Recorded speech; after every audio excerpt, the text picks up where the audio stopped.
Welcome to our broadcast tonight, an hour on the battle of the sexes.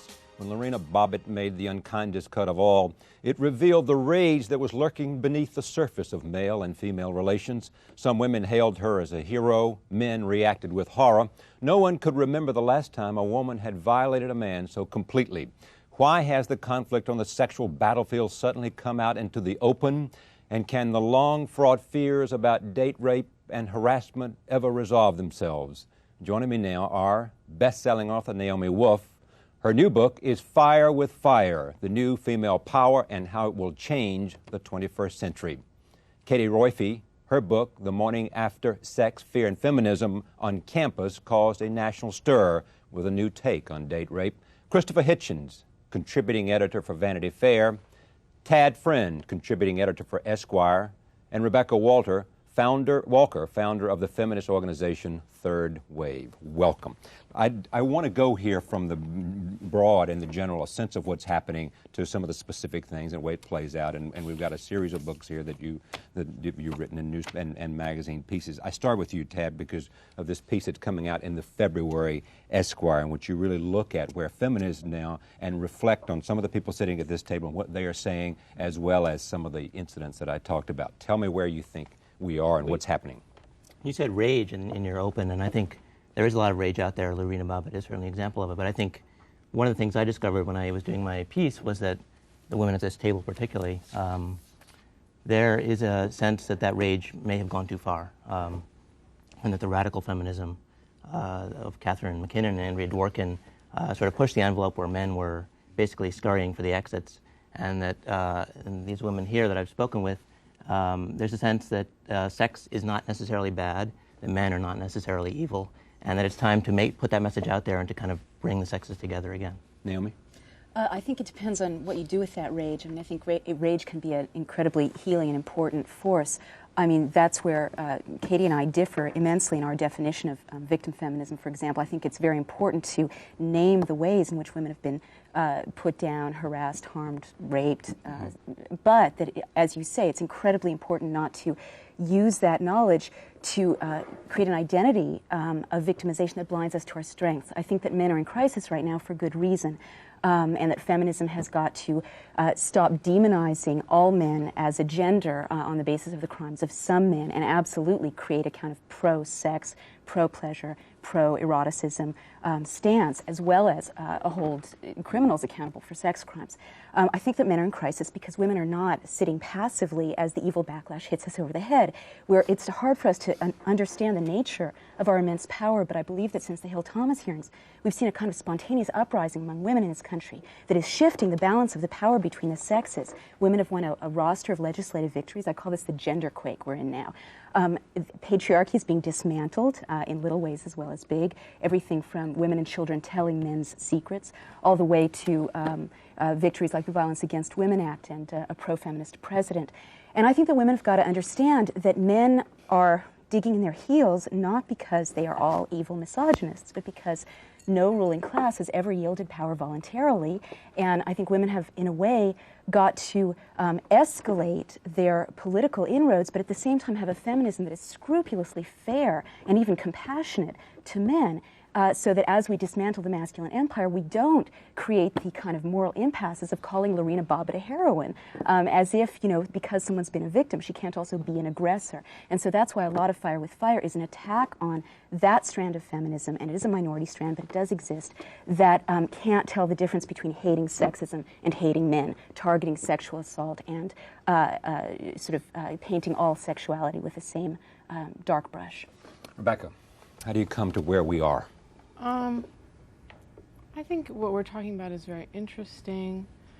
I think that what we're seeing now is a move from an understanding of, say, the gender war, which is male against female, it's been previously defined, to a real understanding of power, and that really it's not about male against female and female against male, even though I think there is a war being waged against women. But I think that we're starting to understand, with the help of black feminists like Bell Hooks and Gloria Anzaldúa, and certainly Naomi's book, that the power imbalance is what's really crucial here, and that is a power imbalance that we see between men and women, between white people and people of color, between straight people and people who have different sexual orientations. It's a difference between people who have access to privilege and power and people who don't, or who have less.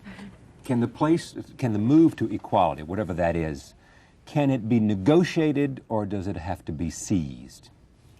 I think both. I think that we're in the process of negotiating it and seizing it. I mean, you know. I mean, I think I was certainly one of the very few men who I knew, maybe the only one, who had any sympathy for the tempestuous Mrs. Bobbitt. Because if you recall the first statement that she made, basically a poor woman, fairly uneducated, an immigrant to this country, not very powerful, not very well plugged in, not very well connected, very unhappy and lonely. First statement she makes to the police about the organ which she'd separated from Mr. Bobbitt was that while it was attached to him, it had been pretty much no good to her. That, as she put it, he always finishes first and never cares about me. Never waits. In other words, it wasn't that she felt threatened or menaced by this said organ, or cudgeled or brutalized by it, but sort of let down by it, disappointed by it. I thought more men should have paid more attention to that.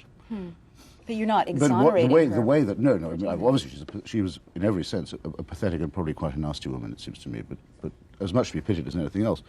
The only way that you can't get any sense out of this discussion is if you assume that, that she was wrong to say that. In other words, that women are asexual, which is the assumption made, it seems to me, in a lot of the date rape literature and a lot of the Catherine McKinnon and Andrea Dworkin type commentary, that women are basically not sexed, and that... They don't say that. No, this is where the reason why a lot of men are being sort of driven to the right, so to speak, the sexual right, is because they sort of know that's not is true. Is the sexual right, I mean, where is the sexual right? I mean, is it... Men hating women and thinking that they all plan to cut their things off and Or so the on. attacks on feminism and all of that, is that where Yeah, men are the treated fear, to the and right the is? fear and the boring endless sort of Rush Limbaugh type joking about it that's catching on, is that men sort of know that that's not true and that it's hypocritical.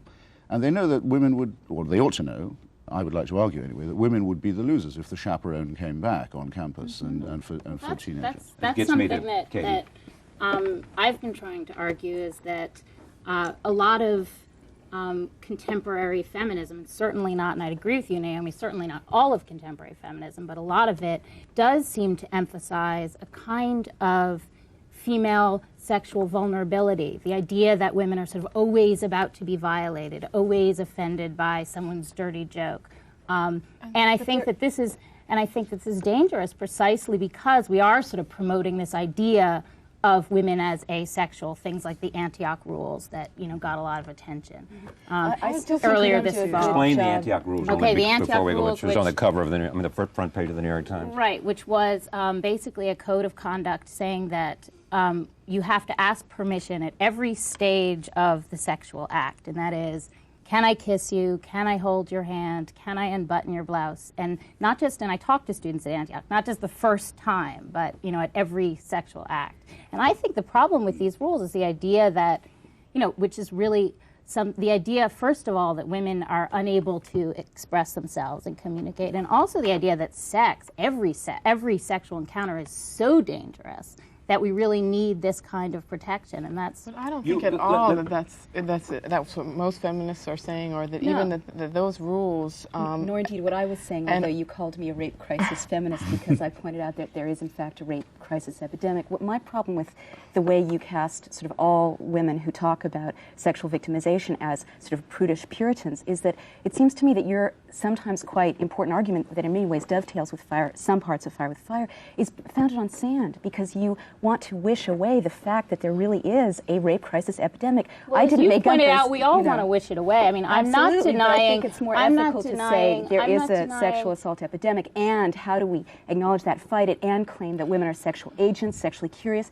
can be sexually objectifying, that we are not saints, nor should we have to be. Look, just before we leave this Antioch thing, because I was as surprised as you were too, to read on the front of the New York Times the words, "May I put my finger in?" I never expected to read that on the front of the good old grey Times. And I noticed that it followed instantly. It was stage 4 after "May I remove your bustier?" No doubt they call it in Antioch. I don't know what it is. Anyhow, I thought to myself, there are at least 3 things wrong with this. One is, from the male point of view, it's insulting because you have to do all the work. on this assumption. From the female point of view, I think it's insulting because it means the men also have to do all the talking. And third, and let's see if we can say this on the air or not, it seemed to me that it had, and not accidentally, it had abolished the clitoris. Right. There was no. Say it again. It was. Let me put it like this then: the clitoris had been elided in this. Now I can't believe that that's an accident, because if you mention that, you mention that women are, in some sense, keenly motivated for sex themselves, and that's the thing I think Antioch is as reluctant to face as the perhaps whoever is the sub-editor. Let me of the just New say a York couple of Times. things. Go ahead, Katie. Now. Oh, I was going to say, I mean, obviously we can all look at Antioch and say Antioch is sort of an extreme. I mean, this is not the representation of sex on campus. But the reason I think it's interesting is because this is an extreme that captures something of the spirit of the times. It captures something of, and you talk to students on campuses and they really are, you know, sort of talking about sex in these kind of terms and talking about consent in these kind of terms. Kinds of terms? Right, and the idea that men are the sort of sexual aggressive animals and all men are potential rapists. And by the way, signs at Columbia saying, advertising a Take Back the Night March saying too many penises got away. You know, and this is Columbia University, and I think that I'm supposed to say idea. ouch when that's said, you see, but I just think, oh, please, is all I Well, I mean, I think, Katie, you know, I've been on college campuses at the same time that you've been. I think we both are around the same year. And the women that I talk to, that are my friends that have gone to school with me, don't say things like that. When we talk about sex, we talk about what we want. We talk about the orgasm. We talk about clitoris. We talk about, you know, we talk about all the different ways that we can get pleasure. We talk about how we should broaden our vocabulary around pleasure. And I think that that is a direct result of the rape crisis feminists that you identify, and that in raising our awareness about the reality of rape and date rape, we have become more empowered about how we can negotiate that relationship, Wouldn't you also as opposed say to that- being less empowered. One which is what I second. Let think that me you make one point. We haven't gotten your point about and the new view that you have about date rape. Is the risk of what with respect to women? I think that there is the risk in, and I'm not denying that rape exists, that someone can be raped by someone they know. In the New York Times. I do not deny it. I think you're deny not that there was a reading rape crisis carefully. epidemic. I I don't read believe that very there's a carefully. rape crisis, but I do think rape exists. Rape is obviously a problem. There's a rape crisis. A rape crisis Let me in terms finish of a my. rape Let me epidemic or- finish. Yeah, finish. Maybe if I just finish my point, okay. and then we can Okay. argue against it. pedantic, old-fashioned. Let's argue against it now. No, it's like family We values. can argue about it before I even articulate Yeah, it. finish it, which You're is the reason I preceded by interrupted your Naomi. Go Okay, ahead. Finish the point. if you I'm must, arguing that there's a danger in projecting in the images we're projecting about women, in the language that we're talking about this to 17-year-olds and 18-year-olds as they come to the university. And as an example, you know, I said I don't think we should be teaching every 18-year-old as they enter university that 1 in 4 women will be the victim of rape or attempted rape before they graduate from the university, before the age of 21. 1 in 4 will be the attempted. It's 1 in 4 have experienced. Before the age of, right, well, will be and have been. And or you sort of read that have. study pretty seriously. Pretty seriously. I Well, mean, this I- is called to task. we can. I mean, I don't agree. I mean, Don't I've let read numbers it. get in your way. No, I think that the assumptions behind those numbers are what I'm questioning, and I'm pointing out, and I believe those numbers are seriously flawed for the reasons that we may or may not want to get into the technical Well, I think we details. should But get into them. I I do think think that's that important. the problem is that what we're teaching. My point is that we're teaching women that, you know, they need to be worried when they go out on a date, that all men are potential rapists, that there's a danger in projecting this idea. I mean, and I quoted the American College Health Association standard pamphlet, which says, when someone starts to offend you, on their women's side of the column, when someone starts to offend you, tell them firmly and early. Now, this is what they're telling women, and I compared this in an early piece I wrote to a Victorian guide to conduct, and I really think that you hear these sort of echoes of a sort of either Victorian or a 1950s idea about men who just want sex or sort of pushing and pushing, and women who are resisting. You have inherited a feminism that is kind of the dark mirror of the bright mirror of feminism of the 70s. It's true that in the 80s, theories that make pretty important sense on paper, like Andrew Dworkin's and Catherine McKinnon's theories about male dominance and female subordination socially, and that difference being made sexy, that translated in a way that's caused a lot of damage to feminist discussion about sexuality. All sex is rape. All men are rapists. I remember growing up in a feminism that was about pleasure, desire, expansiveness. It was very much informed by the gay and lesbian movement, in which an army of lovers cannot fail. And I was going to say to you, I think that our take on eroticism and our understanding that we've got to bring back joy and delight, and I've been wailed on this, but fun into feminist struggle, and that pleasure doesn't diminish the seriousness of political advancement, but intensifies it, that's a generational thing. We're younger, we're daughters of a lot of the second wave feminists, and because of their critique of the dark side of sexuality, I think we're free to say, go girl. Right. But I also think that, for me, historically, the mentors that I've had in feminism, Bell Hooks, Gloria Steinem, Alice Walker, my mother included, have not been afraid of their sexual power, have not been, on the contrary, have embraced pleasure, have said exactly what you just said. Well, how did the idea develop? The idea developed that they didn't, because to read you and to have read Tad's piece, it is this notion that I read is that now in the 90s, women who are feminists, who believe who believe all of the sort of most of the movement forward of feminism, found it necessary to say in 1993 to accept this and to look at how women have been victimized is not to say that we are very much sexual beings, and we have and want a very healthy sexual pleasure and equality and I would take it even further. See, I see your view as retrogressive in a way, to tell you the truth, because you're still letting men decide what gets done. I think that what women have to do... How am I letting... I'm just curious. How am I letting men decide what gets done? Well, it's like, a bad night, losing control or whatever, just brush it off. When, let's face it, it's not feminists who have created this anxiety. It's AIDS, it's viruses. I could sleep... I talk about AIDS. I talk about AIDS statistics are real because rape is real. Rape is defined in most states. Okay, but let's not have an argument. We're arguing against a straw man that is not me. I'm not saying that rape is not Can I say a word in defense of Katie Roifer? Yes, because it seems to me, I'm not trying to be gallant, believe me. Gallantry becomes you, Christopher. I'm getting on, you see, a bit. And indeed, my decade was, as must be only too painfully obvious, the 60s, when feminism began. And I remember being present at some of this. It didn't begin in the 60s. It began about 1790. I perfectly well. I know even Mary Wollstonecraft. Oh, good. Yes, I know that. But for people around this table, I think it could be said that's when it began. Yeah. So you'll allow my Please, your point is... Yes. What I remember was violently resisting, all of us, different ways, the idea that the university could be in loco parentis, as it wanted to call it. So the university would play the role of your parents. And if you had a beef against another student of any kind, it was considered kind of babyish to want to go to the dean the entire time and complain about your feelings.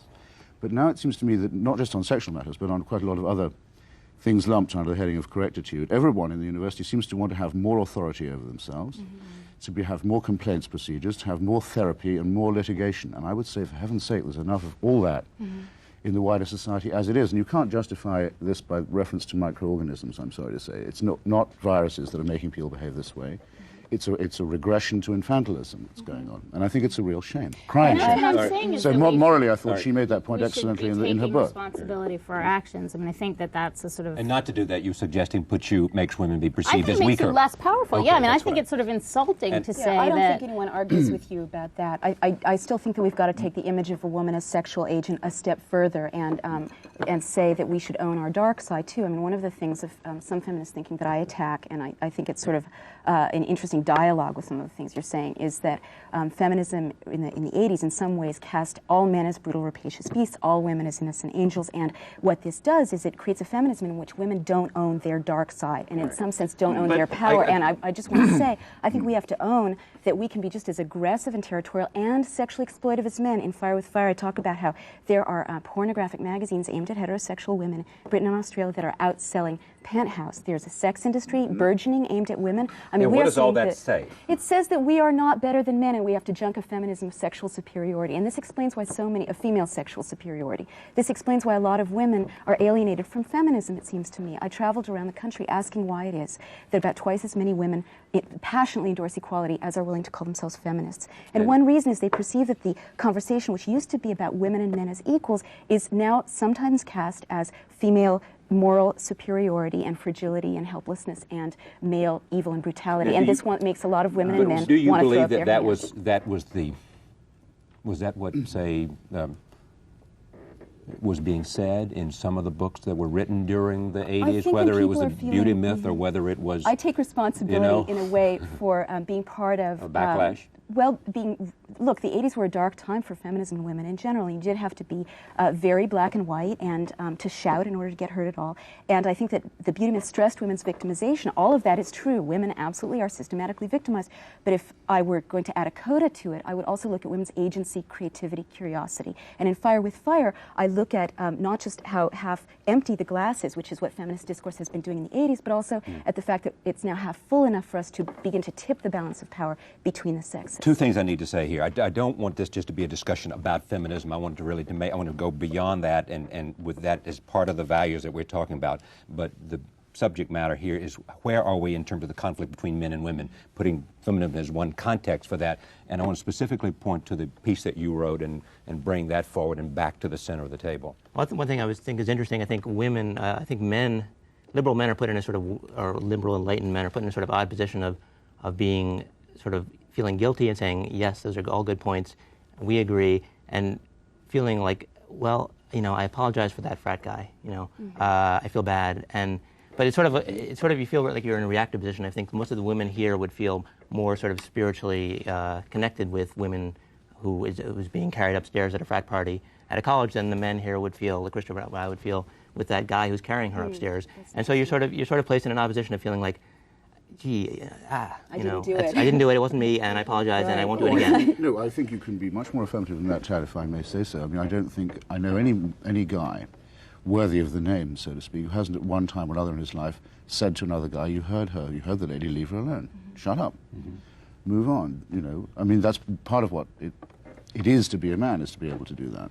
And therefore, I think, and by the way, can I mention a piece I've written, since everyone else is plugging their stuff? Go ahead. I've got a piece coming up soon about the work of a feminist author who isn't here, but who I admire very much, called Elizabeth Fox Genovese. Yes.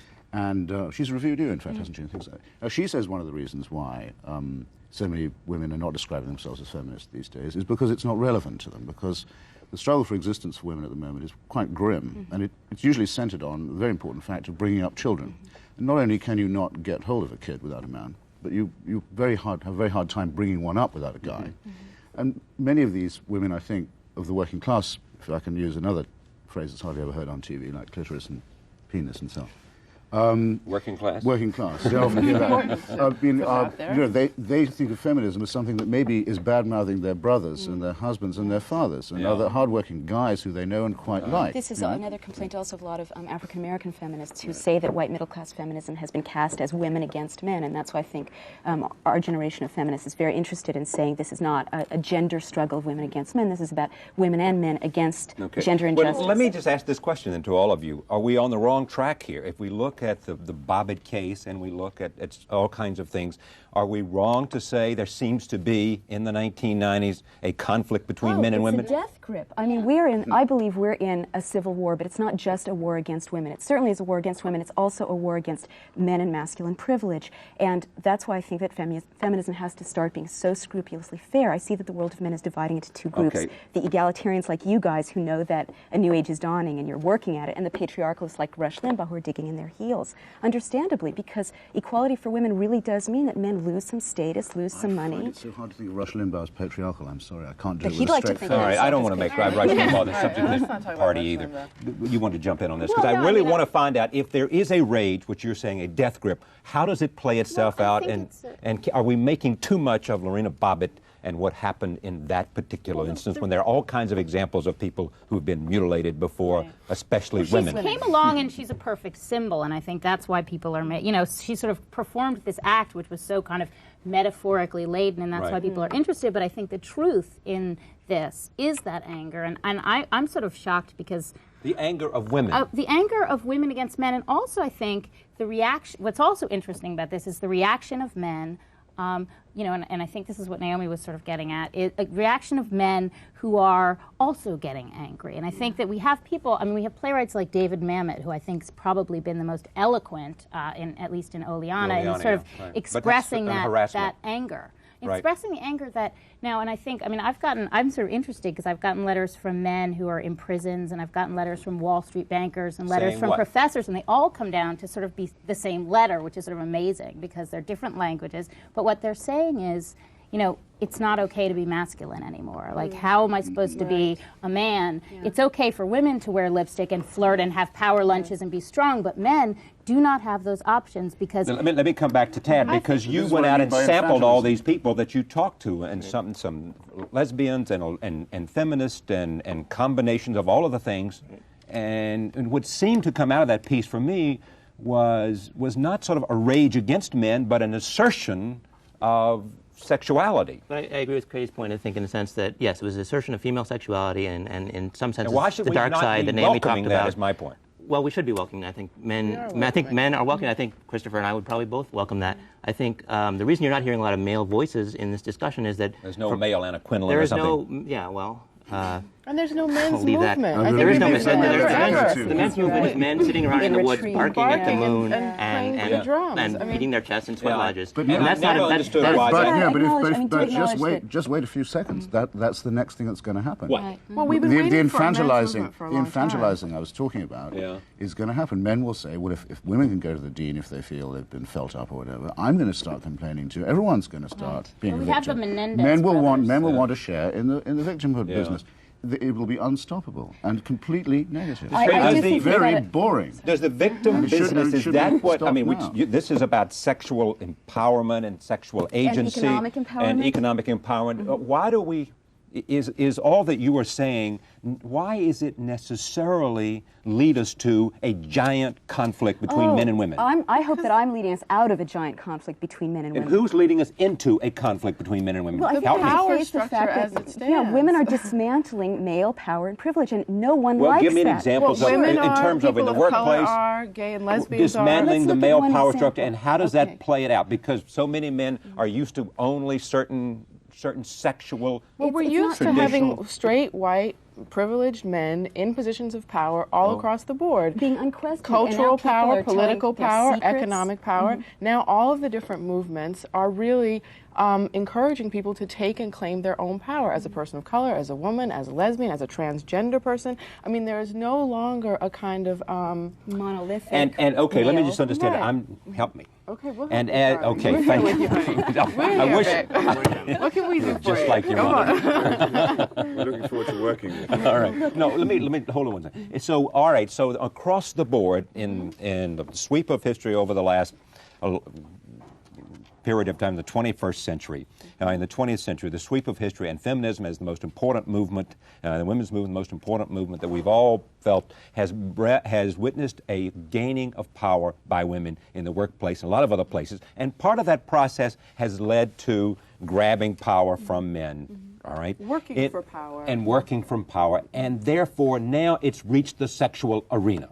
Yes? Certainly. Look at one thing that patriarchy has rested on is women and children keeping men's secrets. And recently with the victims' rights movement, survivors of sexual abuse, for better or worse, this is very contentious, are telling the secrets of men. And with that ruling, the balance of power shifts. The Anita Hill, Clarence Thomas hearings shifted the balance of power. All the things that used to be okay for men to do are now not so okay. And this creates a sense of great anxiety. Harassment and things like that? Sure, but these are things that many men grew up thinking was a normal way to behave. I would say that, in your book, things like sexual assault, which used to be part of the dating process, not questioned, are now being questioned, and there's a counter-reaction against that. I think your book may be part of it, but that there's a sense of crisis, a sense of privilege being lost, a lost empire. Now, I think this has especially escalated in the last 2 years since the Hill-Thomas hearings. And you're coming along, and others are coming along to say, listen, this, as it reaches the bedroom, as it reaches this male-female sexuality coming together, that women are saying what?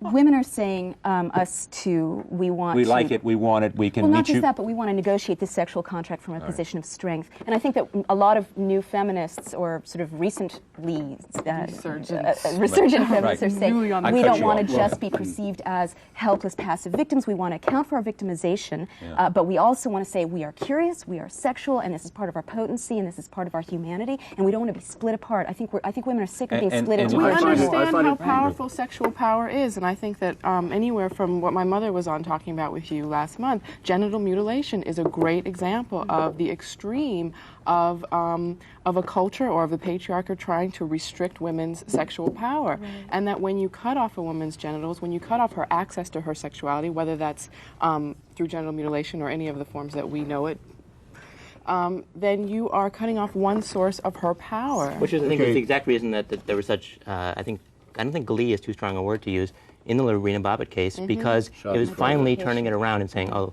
we're cutting off the man's power. And I think that was something that when friends of mine, female friends of mine, would be gleeful with me about that, and I would say, that's a terrible thing, it's an awful crime, how could you do that? And they would make exactly that point. This has been happening for centuries in huge numbers, and you've ignored it. And I was like, well... Which is all the more reason, I think, for victims who are starting to claim power to look and be accountable for their own retributive impulses, because the most dangerous people in the world are victims who think they can do no harm and who become powerful without creating a moral sense of both the angelic and the demonic in human nature and female nature as well. I don't find it as easy to speak as if I was a category as you do, and I can't say we. Which category are you in? But I'm obviously in the category of straight white male person. Right. It's when people start talking about power, about the power that this gives me, that I begin to wonder if slightly too much of a compliment isn't being paid. Rather as when some women talk about the penis as a sort of mighty engine or cruise missile or something, you think, well, I wonder where they get this idea. But I do think there is, and the reason why I will speak for what I think many male, straight, white types do fear, is that there must be some relationship between this empowerment talk that they keep hearing and potency. There's got to be some hidden subliminal connection, some latent connection. There's got to be, they think. So they back off a bit. So as women began to say, someone said that this whole thing has two parts. One, women are saying, I'm going to enjoy sex, and I'm going to enjoy sex on my own terms, and I'm going to make demands, and you're saying when that takes place, therefore, it affects, it goes to the heart of male performance and male potency and those kinds of issues. The temptation is then going to be that of self-pity. You'll say, well, actually, I'm not all that powerful, and sometimes I don't feel all that potent. Right. And the male organ, for heaven's sake, is actually rather capricious, vulnerable, So this is why it's especially... I'm losing my thread here. Wait, stop. Why are you both are sort of relishing and reveling in the fact that he's talking about male performance and male potency? Male vulnerability. And male vulnerability. Women also want this organ to be in good shape, is what I'm saying. Because without testosterone, I'm sorry to say, none of us could be here. Oh, well, that's very Pogley-esque. I mean, I don't think that, male testosterone has... I don't find that any great insult, actually. But I mean, if she... I do think you don't have to be Camille Paglia or indeed me to say it's a truism. I'm making an animal rights point, basically. I mean, we are an animal species. Right. We are programmed to reproduce. Men particularly are programmed to inseminate. They can't, so to speak, help it. That's just as well, really, because without testosterone and erections and other things of the sort, none of us would be here. Now, I think that, rather as you pulled me up by saying there was feminism before the 60s, I'm quite ready to acknowledge, I think that point was understood before Camille Paglia. Well, but Wouldn't you agree to that? Well, but I wouldn't say that, I mean, as in her point that, that push of the testosterone is what built great civilizations. I think that the relationship between the sexes, I think that communities, cultures, I mean, I think there are so many other elements to the creation of civilization and to our world as we know it, obviously. That women are creating civilization out of their own erotic consciousness and erotic drives. But I think that you're very brave and honest, and I would like to see more of this in the 90s is a little sort of synthesis of the dialogue. But aren't you saying also that part of with women's sexuality is also beyond enjoying sex and saying we're going to have it on some of our own terms? You're also saying that women engage in things that being a feminist forbid you to talk about before in terms of certain kinds of fantasies and a whole richness of sexual? I do say that in Fire with Fire. I talk about how, even though I have been a public feminist now for a few years, one of the reasons I wrote this book, which in some way offends certain orthodoxies of some feminist discourse, is that I was uncomfortable not being able to tell all the truth about my life. And all the truth about my life isn't as prescriptively mutual and liberated as, you know, some people want to imagine sexual relations to be. All I mean is, just as you say, I say we have an animal nature. You know, I, for sexual passion, have done sort of abject things, and so have men, and you know, so does any human being. And I think that we've got to stop having these sort of Artemis-like demands for sort of sexual exemplariness, and start to have some compassion and even some sort of liberated enjoyment of the fact that it is not so straightforward, and that the desire to give and be given, to own, to possess, to yield is very much part of the dance between yeah, the I mean, sexes. I think it's great that you're saying this, and I think it's great that you sort of, you know, complicated your position since you wrote The Beauty Myth. I think that this idea that men are also vulnerable and that women are also aggressive and that we all have these sort of passionate feelings and that everybody's sort of confused, especially when they're 17, that this should be, I mean, it's strange because we say these things and they sort of seem like a revelation. I mean, it sort of seems like, and to me it seems like this, we should be thinking about this as common sense. Like, men are vulnerable. Women are also aggressive. Women do have sexual desires. Some men don't always just want to have sex, and women sometimes also just do want to have sex, and some men do want love, and some women don't. And God, how radical, huh? Right, I mean, this is a radical position, which, you know, and certainly when I read that part of Fire with Fire, like, you know, I mean, I think this is great, and I think that this does, for whatever reason, you know, and something that I've been trying to write too, is something that needs to be said and needs to be looked at and complicated. And let's also notice that, I mean, you were talking about why should men fear this, and just as you said, it is a deeply sort of submerged part of female consciousness, which is filled with desire and filled with creativity, is starting to emerge, and this has always been terrifying to men. All the more reason to create a feminism that is about dialogue and mutual respect instead of polarizing. It seems to me that two things ought to be said. One is, for on the part of women, is that to do all the things, which the point you make is that you can be a feminist on the one hand and still have all of this notion of sexual pleasure on the other, and it doesn't have to, in a relationship with a man, and it doesn't have to, they don't have to be contradictory, and men have to understand that they can, in fact, explore new ways of, and participate in this, with even women being initiating and being aggressive and all of that, without it somehow being an assault on their maleness and manhood. And that's where we need to go. And if that's true, then we ought not have this conflict that you talk about, this rage that's setting in. There will be conflict, but it need not be a war. In other words, nature is dialectical, right? And if you marry a man and a woman, you don't get a synthesis of male and femaleness. You get either a boy or a girl. Right. I think you were going to say something about power and balance. Well, I'll come right back to it. Let it go first. Sorry, No, but finish your point. I'll come right back to Rebecca and then.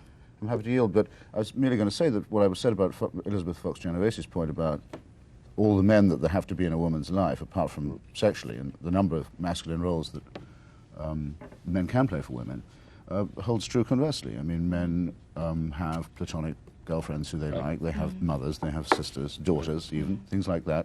Their relationship with women is always going to be extremely complicated, but you can't reduce it to a conflict of interest. Rebecca. Well, I'm just going to say we're talking about women coming into more sexual empowerment, and I think, you know, and I think we are changing the texts, and I think that's what's very important. As I look at this Playboy on the table, I think about how about this Rolling Stone too? And that Rolling Stone. I think about the ways in which we are educated to be erotic with one another, and the ways in which we are taught through our education, through our families, through pornography, through stories, through everything that we see and hear, how to be sexual with one another. And I think that it's wonderful for us to talk about being able to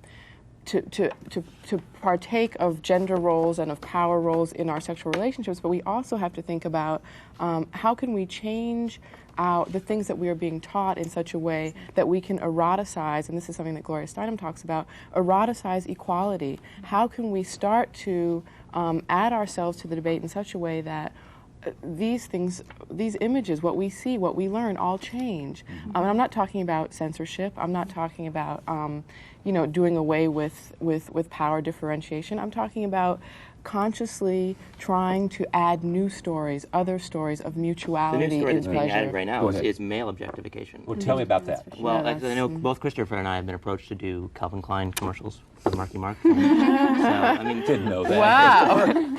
It's come to this. Yes, it is. No, go ahead. no, talk, but I talk mean, about exactly male that. Marky Mark on bus stops and and videos with Madonna objectifying men, and that's sort of the next phase, which may not be actually any better. I mean, it may be Exactly, and I don't think it is. Yeah, I think it's part of the It's just reason men an are feeling so under siege. I mean, equal There's no objectification. difference than this. Is that what you're saying? Yeah, I mean, if you had Marky, whatever his name is. Marky Mark were on that, it would Yeah, be. see, I think objectification is an absolutely stupid word, and I'm fed up with it. I think it's being overused like empowerment.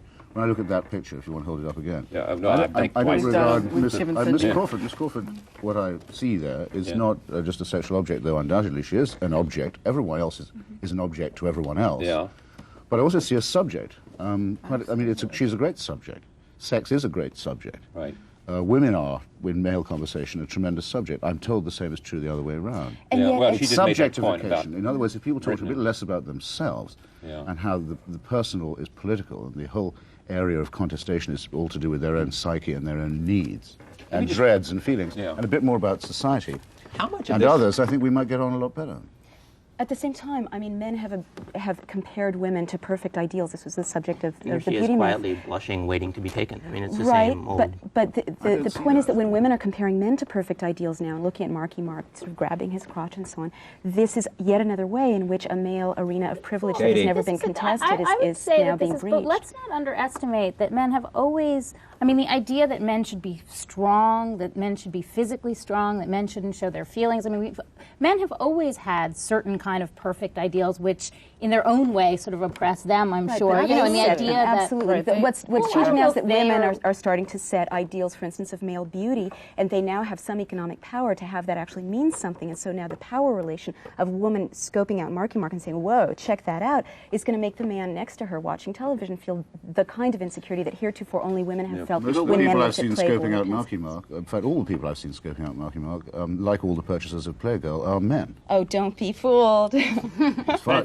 It's not just that's that what men it have seems to me. that men have set the standards for males. I think I apologize to Mr. Mark for that. but women. think I mean, for instance, Camille Paglia, to bring her back up again, suggests that the traditional male stereotype of men, that you should be a strong red butler who takes women by force because that's what they really want, is correct. So it's confusing for men if you hear that on the one hand, and then you hear the other hand to hear from radical feminists that your entire gender role is a social construct, and that in fact there is no difference between men and women. Yeah. Oh, this Well, is I think Captain we're- Buchanan. And yes, Can I ask? Oh, I'm sorry. I'm seeing men grope toward a new. They're trying to find a new image of masculinity that is responsive and nurturing, but not wimpy. I'm seeing a whole spate of fatherhood films in which sort of very powerful male characters like Clint Eastwood are sort of taught how to love and nurture children and relate to women. Does that relate to the kind of groping in the dark that some men are trying to shed rigid armatures of masculinity and find something that's sort of a little better? To take Something its other place? than baying in the woods. yeah. I mean, I talked to Clint right before I came on. He said exactly that. You said, brother. He said yes. You and I together. We're groping together Yeah. for the male. No. Drum for But me. I think this is an interesting Wonder point. who's But winning. I don't know why that's such a hard conflict for most of us. It depends on how much Christopher? trust. My God, I sound old-fashioned. I mean, and crusty too. But just like there used to be an argument, among feminists, but can it be true that the story of O was written by a woman? You must have all had this argument at some point and read it. And so I think it's very clear it was written by a woman. But I think it was written by a woman with men in mind. Some women will admit, we might even ask you, since we're letting it all hang out, to having rape fantasies that aren't completely pleasureless. But that's up to them. It doesn't mean that Getting that into doesn't murky mean waters that. No, I here. know we are. we go Doesn't back mean, to- but they're entitled to do that. It may be pleasurable sometimes to imagine being ravished. Well, no, but it's also Doesn't true that since the doesn't little mean that girls anyone we has see the right to scenes jump of- out while you're trying to get the groceries home and manhandle you. But do know that part of the reason women have those fantasies is that Hollywood puts a glamorized, sexy rape in 1 movie out of 8. So little girls grow I up would be not seeing very images surprised of if female that was the reason. desire. I've met women who don't What much do go you to the think movies. is the Yeah, you reason, think it's just Christopher? natural? I don't know, but I have been told by women who trust me, in other words. Yeah. Okay? Yes. That they do have such. And Yeah, but these are why- not fantasies. organic. And I think it would be insulting for me to say, oh, I see, you have those fantasies, you've been watching too many movies.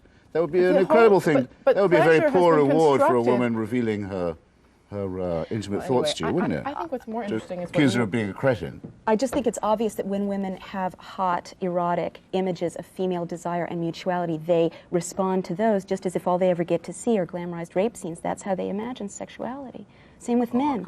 But there's got to be some part of the human being that's not just the media. I mean, it's not just that we see this image of Cindy Crawford. It goes right into our minds, and we have I think that men I'm not would programmed have by spirit, no Hollywood to soul, like that, no for example. intellect. No, I hear you. I do processes think that things, men and I would think probably that have that's fantasies of yielding themselves and ravishment and being overtaken and swept away if they had access to those images too. I think that that's part of the human desire from You wanted to infancy make to a give point. and Well, you were take. asking what makes it so hard for men to reconstruct themselves, I think. Is that what you were saying? Yes, And I think yeah. it's really the seat that masculinity, as we've defined it up I until mean, why is the now. alternative wimp versus being... Well, it's the seat of your power, I think. I mean, I think that most male power comes from being in control, being superior over all of the other different people who are under, and to have a movement, a male movement that would force men to sort of abandon that falsely constructed notion of superiority would really be painful for a lot of men and very difficult. And I think that that is really a problem. I think we can all agree on that. Yeah. And I think that... God, what does that feel like to lose an empire? What is that Right, like? exactly. Well, it can be a It tremendous feels like the relief. British in the Now, this is 1946. Speaking as an that's English what it person, I is. can say it Interesting. can be a tremendous relief. I've heard this. Men who've relief. had Yeah, speaking as an English anti-imperialist. I understand what It is a I relief, at least understand when the women metaphor. take over certain things. No, I wasn't suggesting that you didn't, interesting. but I mean, I think you might some not have men- known what my pre-existing attitude to Some men empire who was. have read some of the new feminism say just that it's a relief to imagine that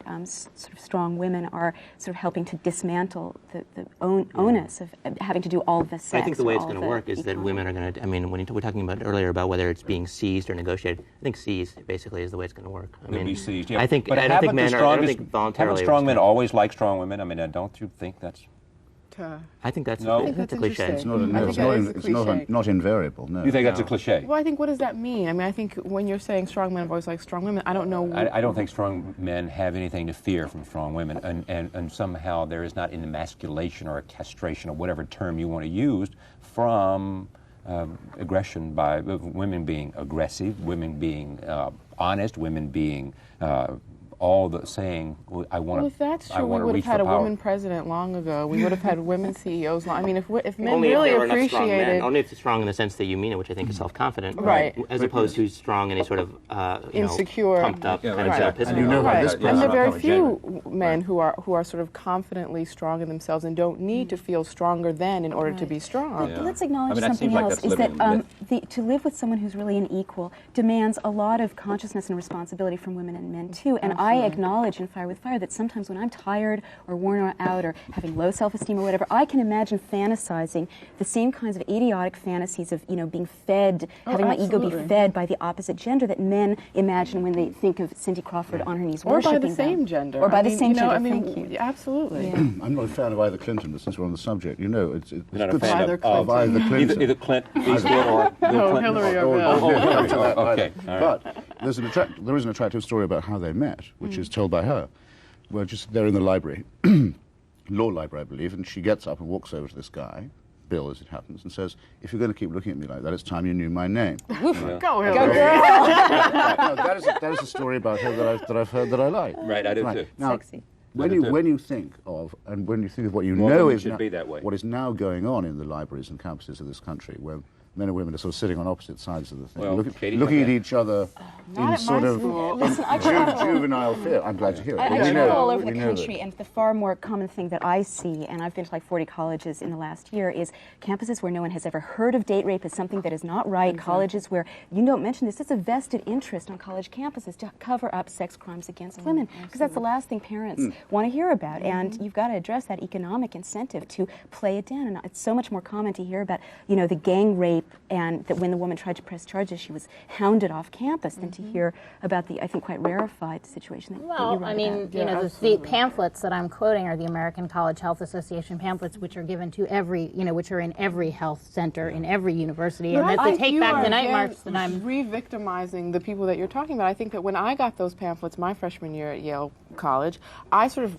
briefly read them and thought, oh, how interesting. I mean, I didn't follow them as doctrine. I didn't get all worked up about, No, how but I see students disempowered who I are, was. I see, I mean, there are students who are embracing these ideas. I mean, the play, which I quote, called Calling It Rape, which was written by a Harvard student, based on, where she starts out with To His Coy Mistress, the Andrew Marvell poem, as a poem about date rape and verbal coercion, No, I don't and that think this stuff is in student newspapers. No one's This going to stuff disagree is, with you that the expanding idea the that, definition of rape and harassment is a bad idea. I just think that... well, many people do disagree with me. First of all, there's definitely people who are disagreeing with me with not about that one. point. No one's interested in seeing expanding of legal definitions of rape or sexual assault. But I do think that it's important to teach young women that saying a sexual no is one half and that saying a sexual yes is the other half.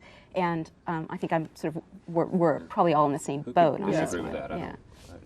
You don't disagree with that, do you? No, I don't. I do think that we have to be careful when we teach people about issues like rape and sexual harassment, that what we aren't doing is teaching women about their vulnerability and teaching men that they are aggressive and teaching women to, and this is precisely what I think you're talking about in your book also, is teaching women not to form an identity, especially a sexual identity, around the idea of being victimized. I completely agree with you about that.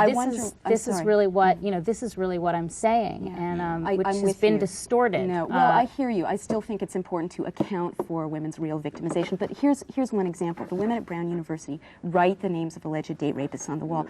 You might say, and I don't want to put words in your mouth, come on, girls, get a grip. Get a grip. I would say that writing the name of an alleged attacker in a private feminine space where it's not fair to him, it doesn't do anything, and that these are the elite young women of the country, is stopping at victim feminism instead of moving on to power feminism, which is take over the university, put your tuition into escrow, march, etc., until you get decent, fair, honorable sexual harassment and date rape grievance procedures that are open and fair. I don't know whether I think those names in the bathroom are going to mean anything. I don't know what you'd think about at Columbia, where they put posters with men's names publicly all over the campus, who are alleged date rapists. There's a very important counterpoint to that, which offends a lot of civil libertarians of all genders, which is not the redefinition of rape, the redefinition of evidence, and the idea also that you can be accused by someone whose name you don't know. Right, that's problematic. I think that the anonymity of the one, in other words, corresponds to the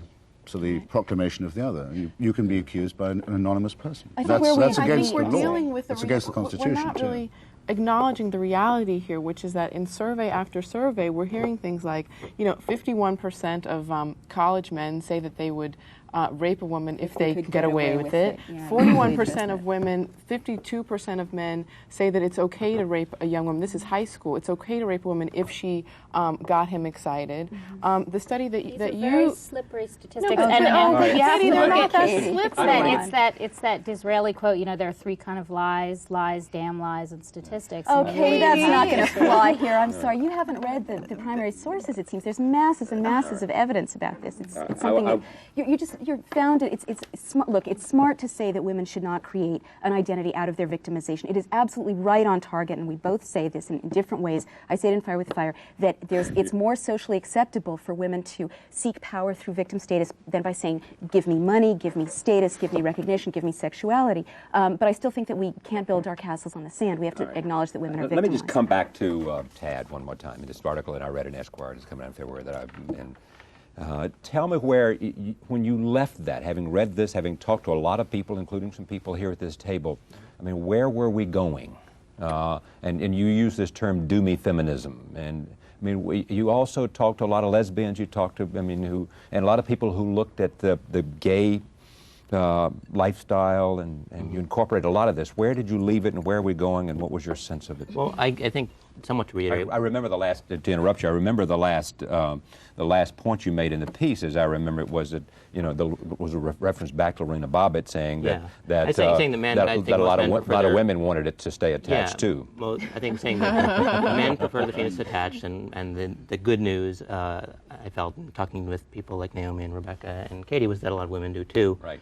I think, to reiterate some of what I said at the beginning, the sort of the anger on the dark side has pushed things out to where we have the Antioch, and we have Ted Kennedy putting a bill through the Senate for stopping kindergarten harassment, and that pendulum has swung. But I think the pendulum is beginning to go back. To be some air bridge to the audience, the anger on the dark side had to do with the extension of where feminist thought was going in the 1980s. Yeah, I think the sort of radical feminist idea that, to grossly oversimplify, that sex is bad and men are evil, and sex and pornography makes them that way, to sort of grossly. Which is really a minority, you know. Yeah, no, it has been but it has been blown up in the media, but not albeit by a minority, it was Not by us. influential. Not by us. And you know, here's my, that's really important. we've gone over this, but I want to just come back one more time. What happened to make people realize the need to write this kind of book? The last time this title will be mentioned on this book, Fire with Fire. I think that After 10, it's enough. But let me,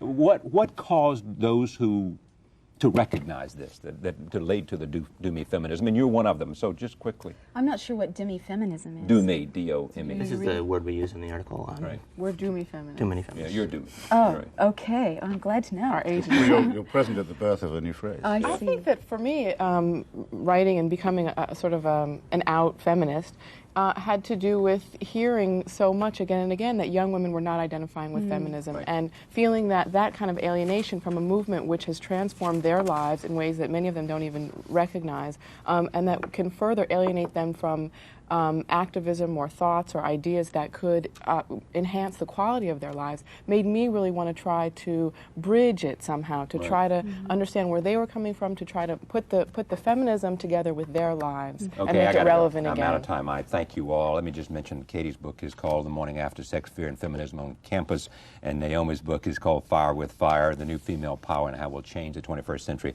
Tad's article coming out in Esquire. You're coming out in Vanity Fair at some point. Third and, Wave. and Third Wave is Rebecca's organization, and I'll be here next time. Thank you for joining us. See you next time.